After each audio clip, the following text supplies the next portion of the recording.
स्वर्ग का हकदार कौन। मरने के बाद स्वर्ग के द्वार पर 4 व्यक्ति खड़े थे।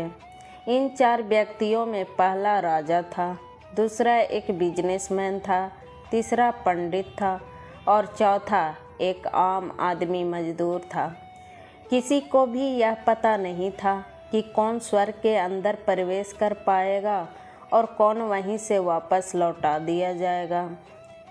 सब स्वर्ग का दरवाज़ा खुलने की राह देख रहे थे और आपस में बातें कर रहे थे। जैसे कि राजा को मरने से पहले से ही आदत थी, उसने अपनी बात सबसे पहले बताई। राजा ने कहा, मैं बहुत प्रख्यात राजा हूँ। मैंने धरती पर अपना बहुत नाम कमाया है, इसलिए पूरी संभावना है कि मैं ही स्वर्ग में जाऊँगा। फिर व्यापारी ने अपनी बात सामने रखी। वह बोला, मैंने धरती पर खूब धन कमाया और उन धनों में मैंने सैकड़ों लोगों की मदद की, इसलिए मैं ही स्वर्ग का हकदार हूँ। अब बारी थी पंडित की, तो पंडित ने मुंह खोला और सबको यह कहा, चाहे तुम जो सोच लो, लेकिन यह बात तो तय है कि स्वर्ग के दरवाजे खुलेंगे तो मेरे लिए ही। सब जानते हैं कि पंडित दिन रात भगवान को याद करते हैं, इसलिए स्वाभाविक है कि स्वर्ग में पंडित का स्वागत किया जाए। जब सबने अपना अपना पक्ष रख दिया, तब सबकी नज़र उस मजदूर पर थी जो चुपचाप अपनी नज़रें नीचे झुकाए बिना कुछ बोले वहीं पर खड़ा रहा। स्वर्ग का दरवाज़ा खुला और वहाँ पर एक देवदूत आकर खड़ा हो गया।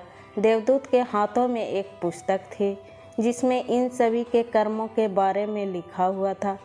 देवदूत ने सबसे पहले राजा को अपने पास बुलाया और उसको पूछा, तुम बताओ, तुमने अपने जीवन में क्या क्या अच्छे कर्म किए हैं। मैं इन्हें उस पुस्तक में देखकर फैसला करूँगा कि तुम्हें अंदर आने देना है या नहीं। राजा ने कहा, मेरा राज्य जितना बड़ा था उतना ही समृद्ध था और मेरी राज के सभी लोग खुशहाल थे। सभी बड़े आनंद से रहते थे। मैंने उन्हें कभी भी किसी भी चीज़ की कमी नहीं होने दी। यही मेरे अच्छे कर्म हैं। देवदूत ने अपने पुस्तक में देखा और देखने के बाद राजा से कहा, तुम सच बोलते हो। तुमने अपने राज्य की प्रजा को बहुत सुखी रखा था, लेकिन तुमने अपने राज्य की सीमा बढ़ाने के लिए जितने युद्ध किए थे, उन युद्ध की वजह से हजारों सैनिकों की अपनी जान गंवा दी थी। उन हजारों सैनिकों के परिवार के दुख का कारण तुम बने थे, इसलिए तुम स्वर्ग में नहीं आ सकते। अब बारी थी व्यापारी की। व्यापारी से जब देवदूत ने पूछा कि तुम्हारे अच्छे कर्म क्या है, तब व्यापारी उससे कहा, मैंने सैकड़ों लोगों को खाना खिलाया है, कई आश्रमों में दान किया है, कई निराश्रित लोगों के लिए घर बनाकर दिया है। यह मेरे अच्छे कर्म हैं। देवदूत ने फिर से अपने पुस्तक में ध्यान से देखा और देखने के बाद व्यापारी से कहा, तुम्हारा कहना भी ठीक है कि तुमने बहुत दान धर्म किया है, लेकिन यह दान धर्म तुमने जिन पैसों से किया है, उन पैसों को कमाने के लिए तुमने न जाने कितने झूठ बोले हैं, कितनी हेरा फेरियाँ की है और कितनी मिलावटें की है, इसलिए तुम भी स्वर्ग में नहीं आ सकते।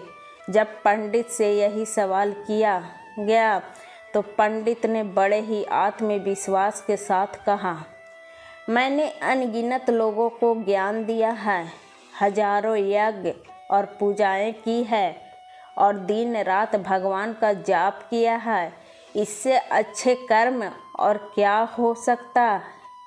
देवदूत ने अपनी पुस्तक के अंदर झांककर देखा और पंडित से कहा, आपने जितने भी लोगों को जो भी ज्ञान दिया है, उन बातों पर खुद कभी अमल नहीं किया। आपने यज्ञ पूजा या भगवान का नाम निस्वार्थ भाव से कभी नहीं लिया, इसलिए आपका भी स्वर्ग में आना प्रतिबंधित है। मजदूर यह सब देखकर हैरान था। वह अब तक जिन्हें महान समझता आ रहा था, उनकी व्याख्या स्वर्ग के दरवाजे पर आकर बदल गई थी। धरती पर जिन कार्यों को अच्छा समझा जाता है, उनका यहाँ पर कोई मूल्य नहीं होता।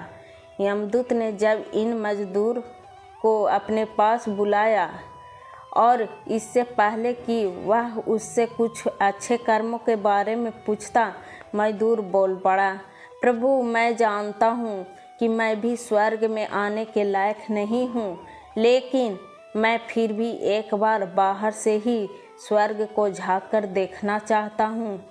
बस इससे ज़्यादा मेरी कोई इच्छा है ही नहीं, क्योंकि ऐसे इच्छा पालने के लिए मैंने जीवन में कुछ भी नहीं किया है। मैं पूरा दिन मेहनत करता और जो भी पैसे कमाता उन्हें अपने परिवार के पालन पोषण में खर्च कर देता, इसलिए दान धर्म के लिए कुछ बचता ही नहीं। लोगों की भला मैं क्या सेवा करता, क्योंकि काम के बाद जो थोड़ा समय मिलता उसको अपने ही बूढ़े माँ बाप की सेवा में बिता देता। और यह सब करने के बाद मैं कभी कभी मंदिर भी चला जाता और भगवान से जैसा भी मुझे दिया है उस जीवन के लिए धन्यवाद करता। देवदूत ने अपनी पुस्तक में बड़े ध्यान से देखा और थोड़ी देर देखते ही रहा। फिर उसने मजदूर से पूछा कि तुम याद करके बताओ, तुमने कभी तो कोई अच्छा काम किया होगा। मजदूर ने थोड़ी देर सोचने के बाद बोला, हाँ, मुझे थोड़ा थोड़ा याद है। एक बार मैं बहुत भूखा था और मैं खाना ही खाने बैठा था कि एक बहुत ही कमज़ोर कुत्ता जो ठीक से चल भी नहीं पा रहा था, वह मेरे पास आ गया और मेरे खाने को देखने लगा। तब मैंने अपनी रोटी उसे खिला दी थी और उस दिन मैं खुद भूखा सोया था। मजदूर की बात सुनने के बाद देवदूत मुस्कुराया और मजदूर को बड़े सम्मान से स्वर्ग के अंदर लेकर गया।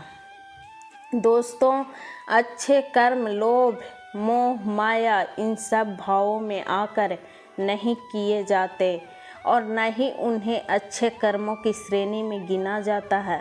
निस्वार्थ भाव से किया गया एक ही अच्छा कर्म भी आपके जीवन के सारे पाप धोने की शक्ति रखता है।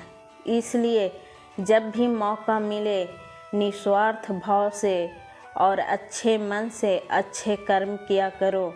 धन्यवाद।